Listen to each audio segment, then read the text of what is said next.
नुमित खुदिंगी ओइबा राशि फलदा 2024 अहानबा राशि असिदी मेष राशि सरांगनब नुंगनांगबदी लेरगनी थबक्ति पांगथोकलगनी यत्सिनबा यामलगनी सागैना येंगसिनबा नुमितनी लमतु चटपा मी तिनबदी सेक्शनगनी शांति लेते पाखंग लेसाबिसिंगी वखल मानरोय महिरोयसिंगी वखल फक्सिनगनी मथंगी राशि असिना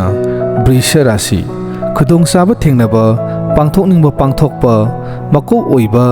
लुसिंगबसिंगना चानबिबा नुमितनी ममल यामबा पोट लैबा यारगनी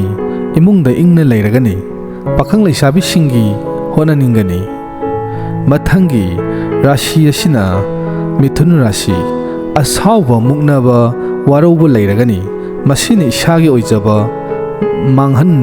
जरगनी सेल पिथोक पिसिंदा हाइसिंगनी संजरकपा कंखलुगनु पाखंग लेसाबिसिंगी मुंगनगनी महिरोसिंगी वखल सरांगनगनी मथंगी राशि असिना कर्कट राशि सावखतपा फगतपा अरुबा थबक माइ पाकपा लुसिंगबा अमदी मरुक मपांगसिंगना नुसिबिबा नुमितनी लमसटपा मी तिनबदी कानगनी पाखंग लेसाबिसिंगी अमत्ता ओइरगनी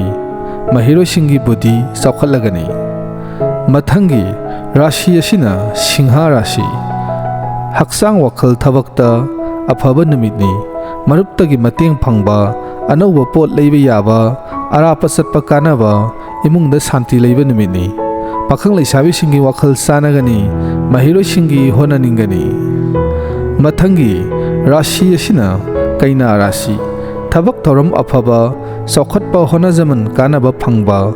मिंगसत हेंगतपा सिंथाबिबदा यावबा नुमितनी लोन मानदबदगी मतेंग फंगलगनी पाखंग लेसाबिसिंगी मत मानगनी महिरोसिंगी लौसिंग हेंगलगनी मथंगी राशि असिना तुला सेक्शन होनाजगनी सेल फंगबा चटपा मानगनी गाड़ी तपना थौगनी खन्नानिंगबा सावबा वारौबा थेंगनरगनी मीगी मतेंग पांगलुगनो पाखंग लेसाबिसिंगी लौ तौनगनी महिरोसिंगी वखल लेतारोय मथंगी राशि असिना वृषक अकनबा वाहै सिजिनदबा फगनी सेल फंगबा चटपा तौरगनी थबक मसा मसादी पांगथोकलगनी लम चटपा मी तिनबदी हाइसिंगनी पाखंग लेसाबिसिंगी वारौनगनी महिरोसिंगी पुकनिंग संगबा वाटलगनी मथंगी राशि असिना धनु इथक थोंबसिंगना नुसिबिबा सानबिबा मतेंग पिबिबा नुमितनी अरापा चटपा कानगनी पोट ममल यामबा लैबा यागनी शांति लैरगनी पाखंग लेसाबिसिंगी नुसिनगनी महिरोसिंगी होनानिंगनी मथंगी राशि असिना मकर सेक्शन होनाजरबदी अफब फल फंगलगनी अचौबा थौरम पांगथोकलगनी लम चटपा मी तिनबदी कानबा फंगलगनी इमुंगदा चरांगनगनी पाखंग लेसाबिसिंगी वखल मानगनी महिरोसिंगी लौसिंग हेंगलगनी मथंगी राशि असिना कुंभ अकनबा वाहै सिजिनदबा फगनी सेल पिथोक पिसिंदा हाइसिंगनी इथक थोंबसिंगनदी चानबिरगनी सागैना येंगथिगनी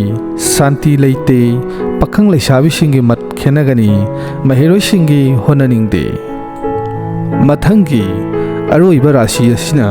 मीन राशि पांगथोकनिंगबा खरा पांगथोकपा आइगी मी मरुप मफम चावखतपा उपाय तौबिगदबा यामबा अचौबसिंगना चानबिबा नुमितनी इंगना लैरगनी पाखंग लेसाबिसिंगी नुसिनगनी महिरोसिंगी होनानिंगनी।